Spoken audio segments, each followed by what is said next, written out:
Hi boys and girls, welcome back to Story Corner. I have a book for you today called Chester's Way by Kevin Henkes. Chester and Wilson have their own way of doing things, and they do everything together.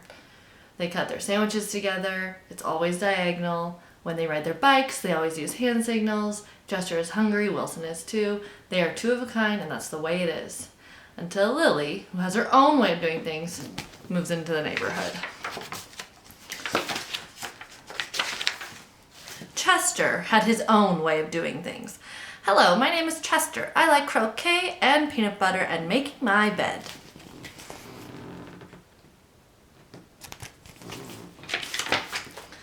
He always cut his sandwiches diagonally. He always got out of bed on the same side, and he never left the house without double knotting his shoes. Chester always had the same thing for breakfast, toast with jam and peanut butter, and he always carried a miniature first aid kit in his back pocket, just in case. You definitely have a mind of your own, said Chester's mother. That's one way to put it, said Chester's father.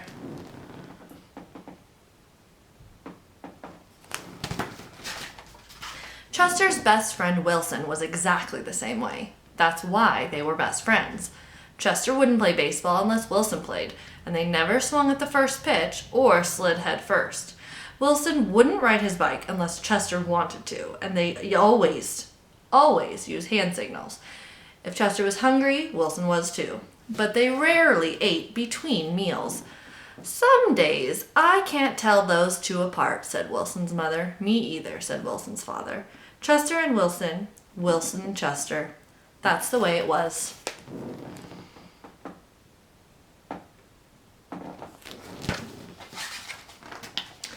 They loved to go on picnics. Once, when Wilson accidentally swallowed a watermelon seed and cried because he was afraid that a watermelon plant would grow inside him, Chester swallowed one too. Don't worry, said Chester. Now if you grow a watermelon plant, I'll grow one too.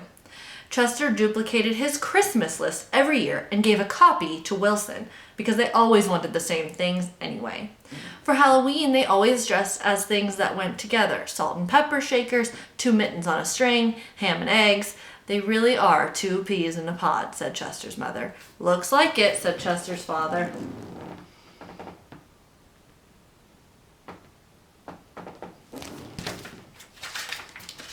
In spring, Chester and Wilson shared the same umbrella. In winter, they never threw snowballs at each other. In fall, they raked leaves together. And in summer, they reminded each other to wear sunscreen so they wouldn't burn.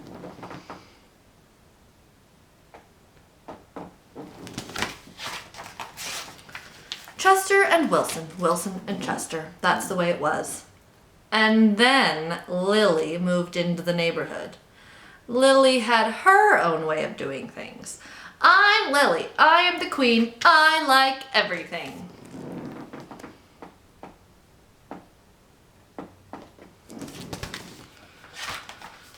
When Lily asked Chester and Wilson to play, they said they were busy. When she called them on the phone, they disguised their voices and said they weren't home. If Lily was walking on one side of the street, Chester and Wilson crossed to the others and hid. She's something else, said Chester. Looks like it, said Wilson.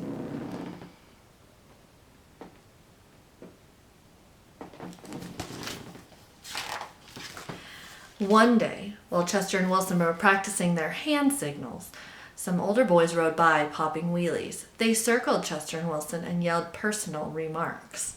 Chester and Wilson didn't know what to do. Just when they were about to give up hope, a fierce-looking cat with horrible fangs jumped out of the bushes and frightened the older boys away.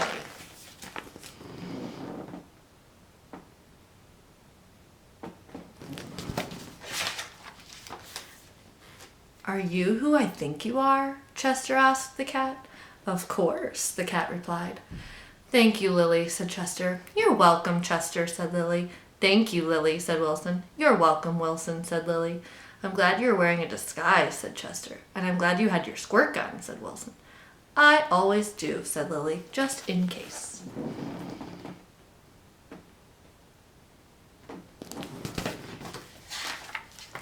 Afterward, Chester invited Lily over for lunch. You have a muscle mouse cup, said Lily. Of course, said Chester.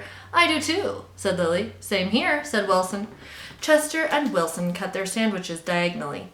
Lily asked Chester's mother if she had cookie cutters, and she made stars and flowers and bells. That's neat, said Chester. Wow, said Wilson.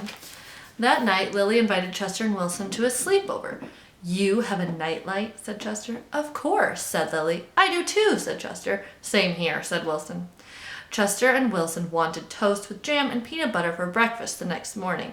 Boring, said Lily. Try this instead. This is good, said Chester. Wow, said Wilson.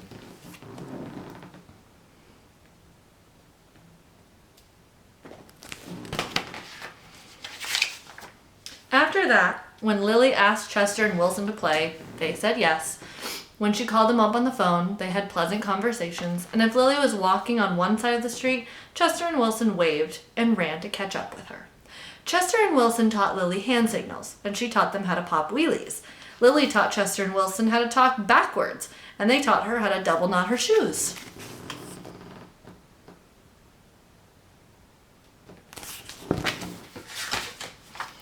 Some days I can't tell those two apart, said Lily's mother. Me either, said Lily's father.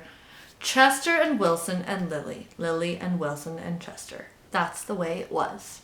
For Halloween, they dressed as the Three Blind Mice. For Christmas, Lily gave Chester and Wilson nifty disguises, and they gave her a box of multicolored shoelaces, extra long for double knotting. They loved to go on picnics. When Chester and Wilson told Lily about how they had each swallowed a watermelon seed once, Lily swallowed 3 of them. I'll grow a watermelon plant for each of us, she said.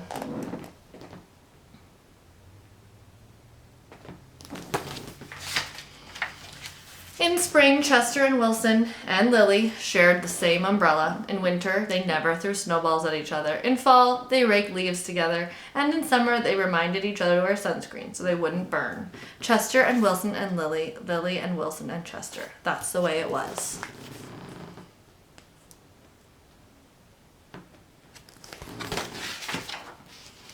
And then Victor moved into the neighborhood.